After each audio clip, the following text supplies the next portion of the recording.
कामचोर बहू। कांता बहन की 2 बहुएं थीं, बड़ी कल्पना और छोटी प्रिया। कल्पना का जैसा नाम वैसा ही काम।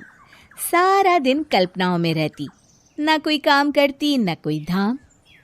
अरे कल्पना बहू, जरा अच्छी सी चटनी पीस दे, आज कुछ मजेदार खाने का मन है।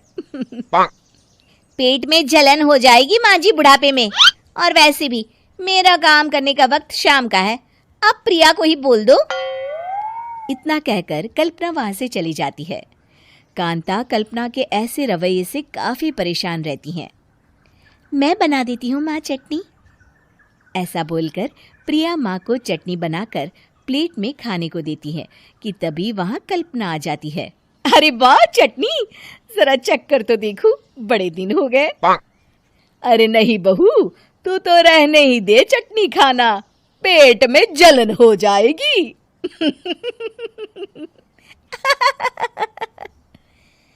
इतना कहकर कांता और प्रिया दोनों हंसने लगते हैं। कल्पना सारा दिन या तो मोबाइल में यूट्यूब देखती या फिर सोती रहती। उसका कमरा भी बिखरा और गंदा रहता। एक दिन कल्पना का पति अशोक उससे कहता है, अरे कल्पना, जानवर भी उस जगह को साफ कर लेता है जहां वो बैठता है, तुम तो इंसान हो, कैसे इतने गंदे कमरे में रह लेती हो? देखो सारा सामान यहाँ वहां बिखरा पड़ा है। ज्यादा अपनी माँ का बोल ना बोलो। हाँ, कमरा तुम्हारा भी तो है, गंदा लग रहा है तो साफ कर लो। पता नहीं तुम्हारे साथ मैं कैसे जिंदगी बिताऊंगा। इतना कहकर अशोक वहां से चला जाता है। कल्पना बस खाना खाने कमरे से बाहर आती और फिर से कमरे में चली जाती। इससे कांता बहन काफी परेशान रहती।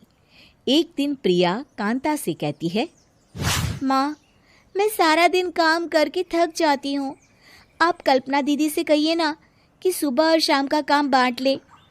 मैं तो अब सिर्फ एक वक्त का ही काम करूँगी। हाँ। अरे तू वो भी ना करना, एक बहू तो कामचोर थी ही, दूसरी भी आ गई काम ना करने के बहाने लेकर। तभी वहां प्रिया का पति रमेश आ जाता है। माँ, मैं देख रहा हूँ भाभी कोई काम नहीं करती, प्रिया सारा दिन घर और रसोई का काम करती है, अब कुछ करो ना माँ। कांता मन में कुछ सोचती है और कल्पना के पास जाती है। कल्पना फोन पर मेकअप करना देख रही होती है। कल्पना, तुम सारा दिन बस मोबाइल देखती हो, घर का कोई काम भी कर लिया करो।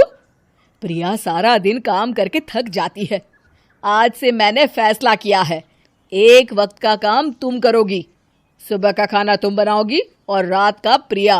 आप लोगों ने काम को हवा बना रखा है। अरे पता नहीं थोड़ा सा ज्यादा काम करने में आप लोग घबरा क्यों जाते हैं। और हाँ, बहुत ज्यादा प्रिया की तारीफ मत करिए मेरे सामने, बड़ी बहू तो मैं ही रहूंगी।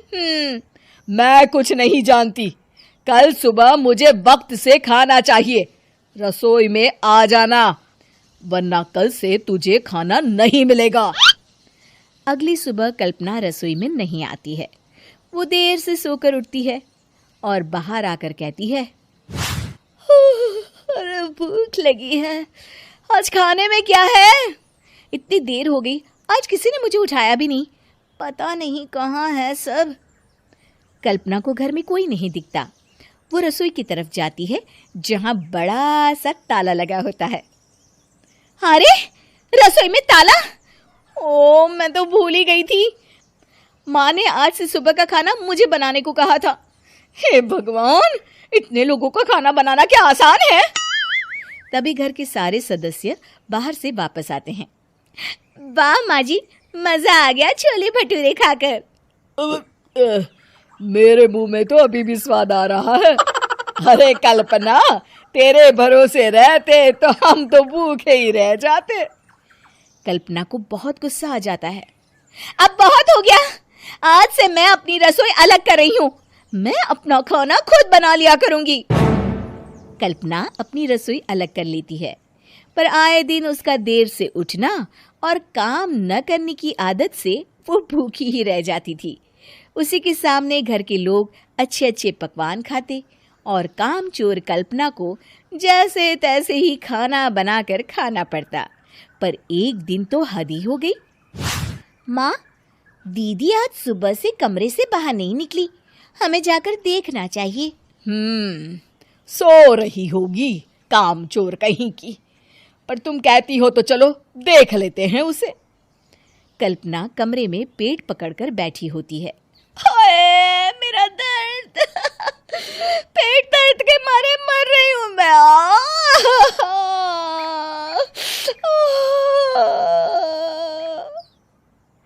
अरे दीदी, क्या हुआ? पेट में दर्द क्यों हो रहा है? डॉक्टर को दिखाया आपने? माँ, कल्पना खड़ी होती है और माँ जी के पास आती है। मुझे माफ कर दीजिए, अब से मैं सारे काम में मदद करूंगी, कभी आलस और काम चोरी नहीं करूंगी। हाँ, वो तो ठीक है, लेकिन अचानक क्या हो गया जो तू काम करने को तैयार हो गई? कामचोर कल्पना। माँ, लगातार बासी और उल्टा पुल्टा खाना खाने के कारण मेरे पेट में इन्फेक्शन हो गया है। काम न करना पड़े इसलिए मैं 2 दिन का खाना एक दिन ही बना लेती थी। बासी और खराब खाना खाने के कारण लेने के देने पड़ गए। पेट में दर्द हो रहा है। चलो अच्छा हुआ, देर आए दुरुस्त आए।